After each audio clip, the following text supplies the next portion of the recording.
ഭാഗം 6.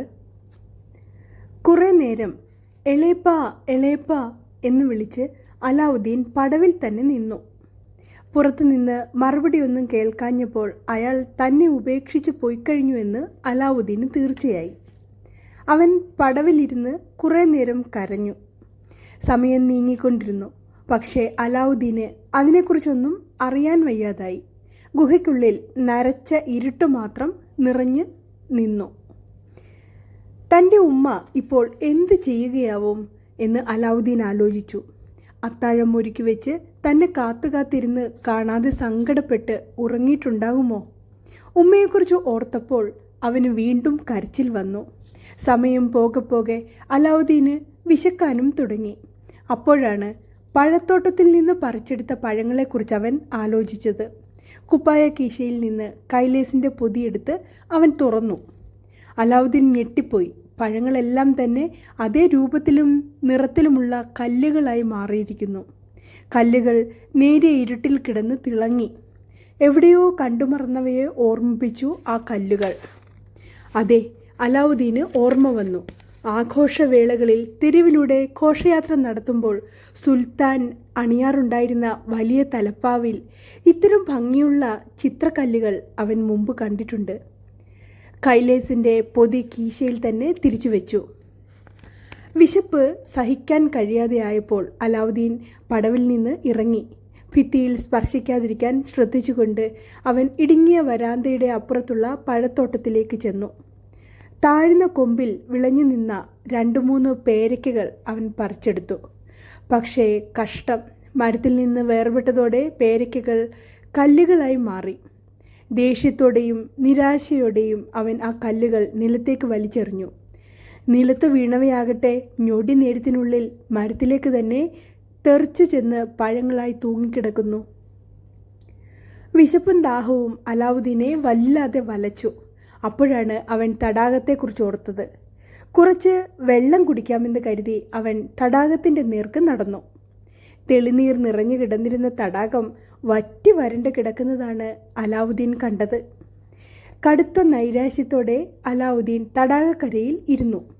പിന്നെ അവിടെ കിടന്നു. തളർച്ചയോടെ അവൻ ഉറങ്ങിപ്പോയി.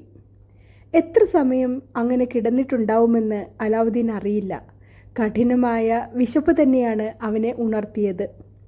അവൻ ചുറ്റുപാടും കണ്ണുകൾ പായിച്ചു. വിശപ്പോ ദാഹമോ മാറ്റാൻ പറ്റിയ ഒന്നും അവൻ ചുറ്റിലും കണ്ടില്ല. അലാവുദ്ദീൻ തൻ്റെ കയ്യിലുള്ള വിളക്കിലേക്ക് നോക്കി. അതിൽ നിധി ഉണ്ടെന്നാണല്ലോ തൻ്റെ ഉപ്പായുടെ അനുജനായി നടിച്ചു വന്ന മന്ത്രവാദി പറഞ്ഞിരുന്നത്. എന്ത് നിധിയാണോ? വിശപ്പും ദാഹവും കൊണ്ട് തളർന്നവന് അല്പം ആഹാരമോ ഒരു കുടന്ന വെള്ളമോ കിട്ടാതെ മറ്റെന്ത് നിധി കിട്ടിയിട്ട് എന്ത് കാര്യം? ഉമ്മയുടെ അടുത്ത് എത്തിയിരുന്നെങ്കിൽ എന്ന് അലാവുദ്ദീൻ കലശലായി ആഗ്രഹിച്ചു. ഉമ്മാ, അവൻ ഉറക്കെ വിളിച്ചു. അവൻ്റെ ശബ്ദം ഗുഹയുടെ ഭിത്തികളിൽ തട്ടി പ്രതിധ്വനിച്ചു.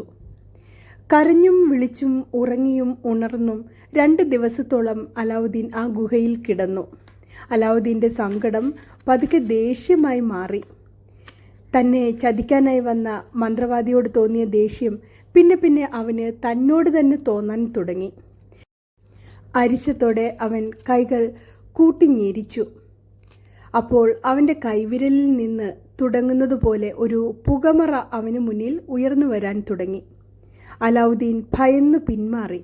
പുകമറ പതുക്കെ മാഞ്ഞിട്ട് അതിൻ്റെ സ്ഥാനത്ത് ഉണ്ട കണ്ണുകളുള്ള ഒരു സത്വം പ്രത്യക്ഷപ്പെട്ടു. അരയിൽ ഒരു നീല പട്ടുതുണി ചുറ്റിയ ആ സത്വത്തിന് മനുഷ്യരൂപം ആയിരുന്നുവെങ്കിലും തലയിൽ 2 കൂർത്ത കൊമ്പുകൾ പിന്നാക്കം ചെരിഞ്ഞുയർന്ന് നിൽക്കുന്നുണ്ടായിരുന്നു. അരയ്ക്ക് മീതെ ശരീരം മറച്ചിട്ടില്ലാത്ത അതിന് തൂങ്ങിക്കിടക്കുന്ന മാംസപേശികളും തുള്ളിത്തുളുമ്പുന്ന കുടവയറുമുണ്ടായിരുന്നു. മുഖത്ത് മീശയില്ലായിരുന്നു. എങ്കിലും ഒരു ഊശാൻ താടി താഴേക്ക് നീണ്ട് തൂങ്ങിക്കിടന്നു. സത്വം അതിൻ്റെ രൂപം പോലെ തന്നെ വികൃതമായി ഒന്നുറക്കെ ചിരിച്ചു. ഭയം കൊണ്ട് ആകെ വിറച്ചു നിന്ന അലാവുദ്ദീനോട് അത് പറഞ്ഞു. അസ്സലാമു അലൈക്കും യജമാനനെ, ഞാൻ അങ്ങയുടെ അടിമയായ ജിംറാഫ് എന്ന ജിന്നാണ്. അങ്ങ് അണിഞ്ഞിരിക്കുന്ന ആ മോതിരത്തിലാണ് എൻ്റെ വാസം.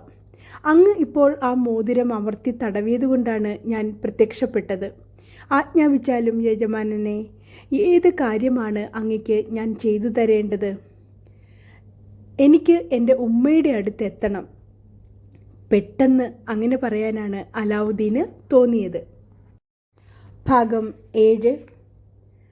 തൻ്റെ വീടിനപ്പുറത്തുള്ള മൂന്നാമത്തെ വീട്ടിൽ അടുക്കള ജോലി ചെയ്ത് തിരിച്ചെത്തിയതേ ഉണ്ടായിരുന്നുള്ളൂ ഫാത്തിമ.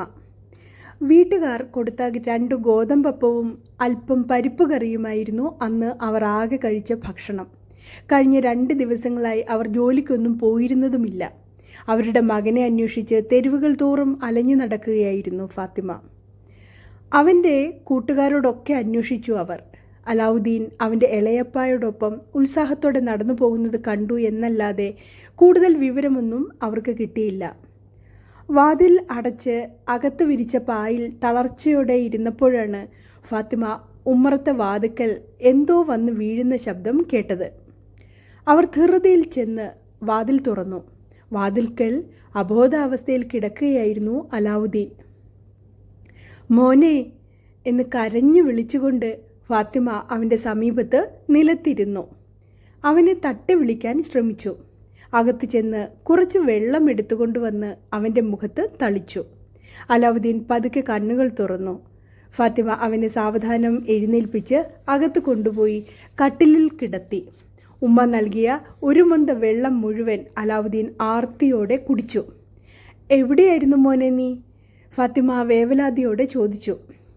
എളേപ്പയാണെന്ന് കള്ളം പറഞ്ഞു വന്ന മന്ത്രവാദി തന്നെ ഗുഹയിലേക്ക് പറഞ്ഞയച്ചതും അവിടെ വെച്ച് തിളങ്ങുന്ന ചില കല്ലുകളും പഴയ ഒരു കൈവിളക്ക് കിട്ടിയതും ഒക്കെ അവൻ ക്ഷീണത്തോടെ അവൻ്റെ ഉമ്മായ്ക്ക് വിശദീകരിച്ചു കൊടുത്തു. പിന്നെ അവൻ പറഞ്ഞു, ഉമ്മ, എനിക്ക് വിശക്കുന്നു. 2 ദിവസമായി ഞാൻ എന്തെങ്കിലും ആഹാരം കഴിച്ചിട്ട്. ആഹാര സാധനങ്ങളൊന്നും വീട്ടിലില്ലല്ലോ എന്ന് ഫാത്തിമ സങ്കടത്തോടെ ഓർത്തു.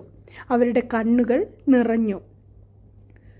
കുറച്ച് നൂൽ നൂറ്റുവെച്ചതുള്ള കാര്യം അവർക്ക് ഓർമ്മ വന്നു. മോനെ, കുറച്ച് നൂലുണ്ടിവിടെ. ഞാൻ അത് കൊണ്ടുപോയി വിറ്റ് വല്ലതും വാങ്ങി വേഗം വരാം, ഫാത്തിമ പറഞ്ഞു. മുറിയുടെ മൂലയിൽ സൂക്ഷിച്ച പർദ്ദ എടുത്ത് ധരിച്ച് പുറത്തേക്ക് പോകാൻ തുടങ്ങിയ ഉമ്മയെ അലാവുദ്ദീൻ വിളിച്ചു നിർത്തി. ആ നൂൽ കുറച്ചല്ലേ ഉള്ളൂ ഉമ്മ. അത് കൊടുത്താൽ ഒരു നേരത്തേക്കുള്ള ആഹാരമൊന്നും കിട്ടില്ല. ഉമ്മയൊരു കാര്യം ചെയ്യ്. ഇതാ, ഈ വിളക്ക് കൊണ്ടുപോയി വിൽക്ക്. ഇതിന് കുറച്ച് എന്തെങ്കിലും കാശ് കിട്ടും.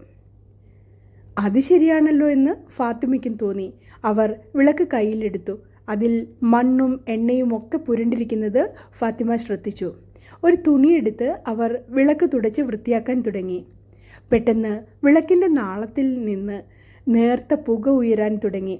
ഫാത്തിമ പരിഭ്രമത്തോടെ വിളക്ക് താഴെ വെച്ച് മകനെ വിളിച്ചു. അയ്യോ മോനെ, അലാവുദ്ദീനെ, ഇതാ നോക്ക്. കിടന്ന കിടപ്പിൽ അലാവുദ്ദീൻ തല ചരിച്ചു നോക്കി. അത്ഭുതം കൊണ്ട് അവൻ്റെ കണ്ണുകൾ വിടർന്നു.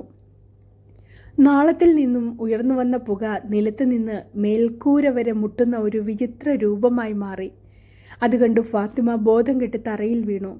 ഇതിന് സമാനമായ ഒന്നിനെ നേരത്തെ ഗുഹയിൽ വെച്ച് കണ്ടതിനാലാവാം അലാവുദ്ദീന് ഭയമൊന്നും തോന്നിയില്ല.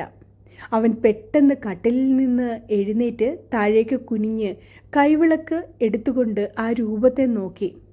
മഞ്ഞ നിറത്തിലുള്ള നീളൻ പട്ടുകുപ്പായം ധരിച്ചിരുന്ന മൊട്ടത്തലയനായ ആ രൂപം മുഴങ്ങുന്ന ശബ്ദത്തിൽ ആദ്യം പറഞ്ഞത് അലാവുദ്ദീൻ അതുവരെ കേട്ടിട്ടില്ലാത്ത ഒരു വാക്കായിരുന്നു: ആലംബന. അമ്പരന്നിരുന്ന അലാവുദ്ദീനോട് കല്ലിൽ കല്ലുരയുന്നത് പോലെയുള്ള ശബ്ദത്തിൽ ആ വികൃത രൂപം പിന്നെ പറഞ്ഞു: അസ്സലാമു അലൈക്കും. എൻ്റെ പേര് ഖയാമത്ത് ജിന്ന്. ഈ വിളക്ക് കയ്യിലുള്ളവൻ്റെ അടിമയായ ഭൂതമാണ് ഞാൻ. വിളക്കിൽ ഉരസിയാൽ ഞാൻ വരും, പോകാൻ പറഞ്ഞാൽ പോകും, എന്താവശ്യപ്പെട്ടാലും കൊണ്ടുവന്ന് തരും.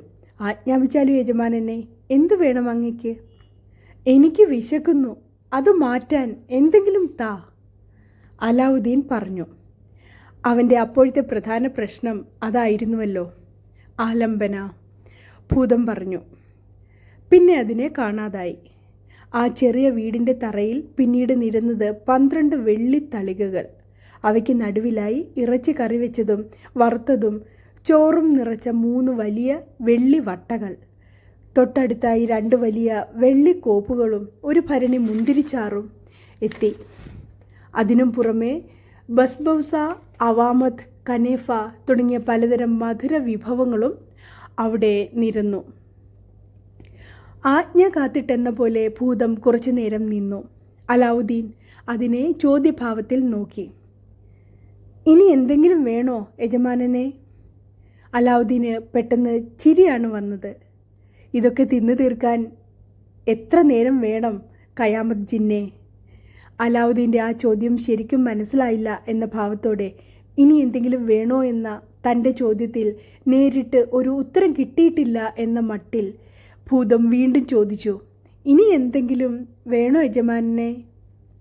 വേണ്ട വേണ്ട, അലാവുദ്ദീൻ പറഞ്ഞു. അപ്പോൾ ഇനി ഞാൻ നിൽക്കണോ അതോ പോണോ? പൊയ്ക്കോ. തലകുനിച്ച് വലം കൈപ്പത്തി നെറ്റിയിൽ മുട്ടിച്ചുകൊണ്ട് ഭൂതം പറഞ്ഞു, ആലംബന. നിന്ന നിൽപ്പിൽ ഖയാമത്ത് ജിന്ന് എന്ന ഭൂതം അലാവുദ്ദീൻ്റെ മുന്നിൽ നിന്നും അപ്രത്യക്ഷമായി. അത് അന്തരീക്ഷത്തിലേക്ക് അലിഞ്ഞലിഞ്ഞ് പോയി. 6, 7 എന്നീ ഭാഗങ്ങളാണ് ഞാൻ ഇന്ന് നിങ്ങൾക്ക് വേണ്ടി ഇവിടെ അവതരിപ്പിച്ചത്. ഏവർക്കും കഥ ഇഷ്ടപ്പെട്ടുവെങ്കിൽ ലൈക്ക് ചെയ്യുവാനും ഷെയർ ചെയ്യുവാനും സബ്സ്ക്രൈബ് ചെയ്യുവാനും മറക്കില്ലല്ലോ. നന്ദി, നമസ്കാരം.